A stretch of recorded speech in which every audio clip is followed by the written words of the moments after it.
I'm going to show you guys how I got 6 men, none of which were dancers, to dance in a crowded, confined New York City subway, and how you can use the same principles to get your clients to dance in 5 minutes or less. But first I want to give you a little backstory. Most people assume that because I teach dance that I've been a dancer for most of my life. Actually, I didn't get over my fear of dancing until about 4 years ago. For high school, I avoided all Sweet 16s because I did not want any girls to see me fail at dancing. For prom, I decided, all right, I have to learn some moves. So I watched Dirty Dancing 2 Van Nights on repeat. It didn't work so well. I tried picking up some Latin flavor, it didn't work. I ended up two-stepping for 7 hours straight with my date, Maxine Chan. Poor girl. In college, I decided, this is it. I'm going to learn how to dance. I took up break dancing, swing dancing, contact improv, and failed at every single one of them. By the end of college, I was convinced, I'm just not a dancer. It's just not in my blood. I'm stiff when I try to move, I look awkward, I look robotic, I can't keep time. Just hearing 5, 6, 7, 8 causes me anxiety. This life isn't for me.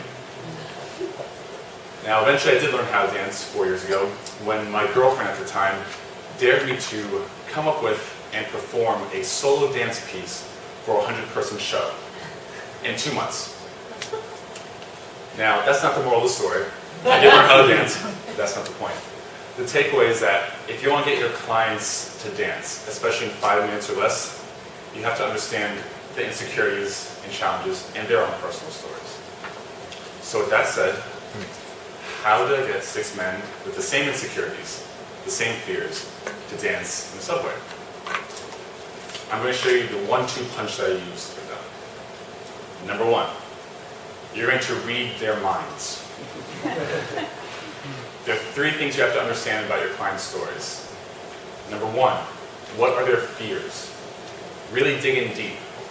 For most of the men that work with me, they are terrified that as soon as they step onto the dance floor and start moving, they are going to lose their manliness. They're worried that because they feel awkward, they're going to embarrass themselves, look dumb, look foolish. And those are the exact words that they use. That's critical. When you're understanding your clients, make sure you record what words they use. What's the language that they use? Number 2, what are their failures? Where have they failed before? Guys that have worked with me, they've taken dance classes and been completely overwhelmed. They come out with some sense of choreography, but they are no closer to feeling confident on the dance floor. They've also been on the dance floor and been told that they look too stiff, too white, that they should just relax and feel into it. And they're going, I don't know what that means. Now the final one, this is the juicy stuff. What are their fantasies? Now really dig in deep here. This isn't what they tell you what they want. Guys come to me and say, I want to learn a few dance moves, be able to dance to James Brown. But if you dig in deeper, really dig in deep, what many of these guys are saying is, I want to be the man on the dance floor. I want to go out with my buddies and know that I look good. I want to have a gorgeous woman in front of me and know that I look very good. I want to be able to step into a dance circle, do some move, and know that I just killed it and walk out of it without looking back. Know that everyone is cheering at me. Guys want to be the man when they're dancing. So, you have to understand their fears, their failures, and their fantasies. And again, make sure you keep in mind what are the exact words that they use. So, now I'm going to show you a little clip of what happened when I used all those, implemented their fears, failures, and fantasies, and communicated that to my men, and how I use that to get them to dance in the subway.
left subway feeling like gods.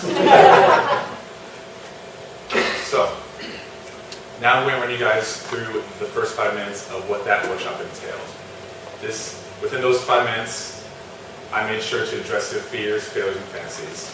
And eventually, that got them to the point where they were comfortable enough to do that. So if you guys will stand up, we're going to do a little dance workshop.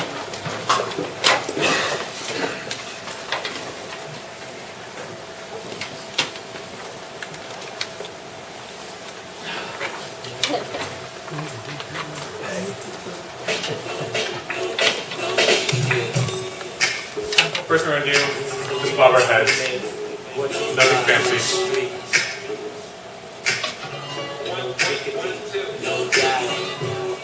And don't worry about the beats. Completely disregard the beats. That's hard. I know. It's a room full of dancers. And don't worry, when you go out dancing, most people are not on beat at all. You're fine. And if you just relax, you'll naturally sync up with the beat. Good. If you feel like swaying, sway a little bit. Relax the shoulders. Nothing fancy here. No choreography. Good.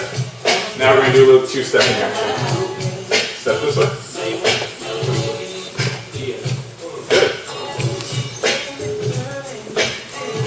This is the move that you do when the dance floor is a little empty, or you just walked in and you're still thinking, I'm way too sober for this.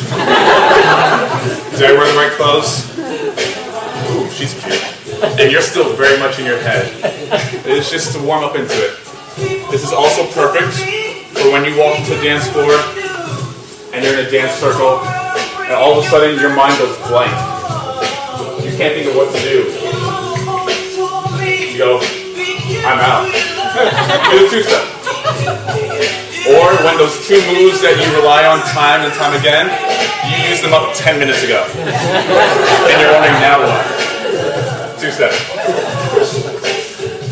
Now I know this is a little boring, so we can mix up a little bit. Instead of having your feet meet, have one foot go back. Ooh, nice. Good. Another variation, you can kick your heel in front. Good.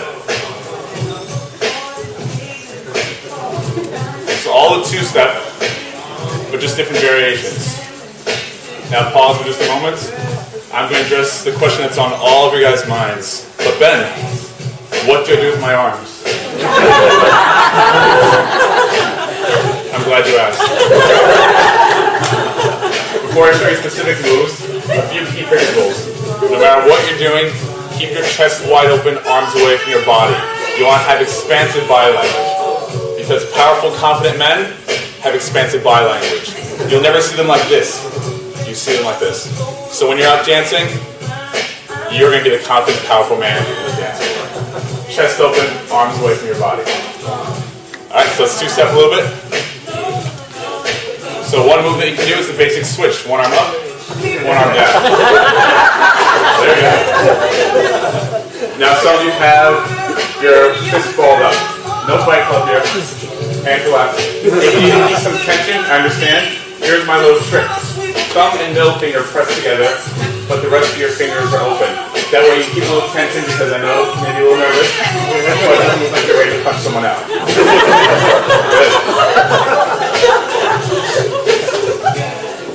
Next one, this is my personal favorite.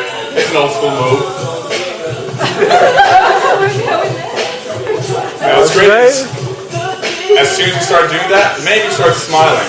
Whether it's because you felt silly or foolish, doesn't matter. You automatically look better as soon as you start smiling.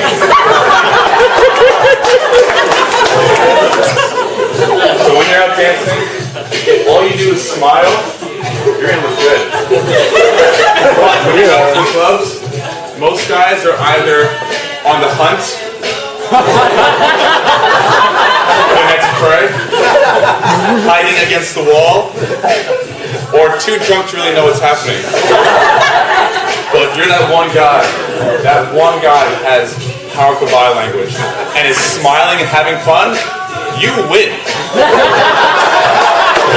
Yeah. God. So there you go. Right there. You can walk into the dance floor, and if your chest is open and you're smiling, you will have women approach you. I'm not even kidding. I've had clients that they just groove in place and they're smiling, having fun, and women push through the crowd just to dance with that one guy that's having fun. So, that's the end of that workshop. To recap, read your clients' minds. Understand what their fears, their failures, and their fantasies are. Use the actual language that they use. And from there, don't teach them to dance. Teach them how to cope with their fears, avoid their failures, and get closer to their fantasies. Because when you do that, you'll be speaking their language. They'll be nodding their heads going, yeah, I don't know what to do with my arms. My mind does go blank. And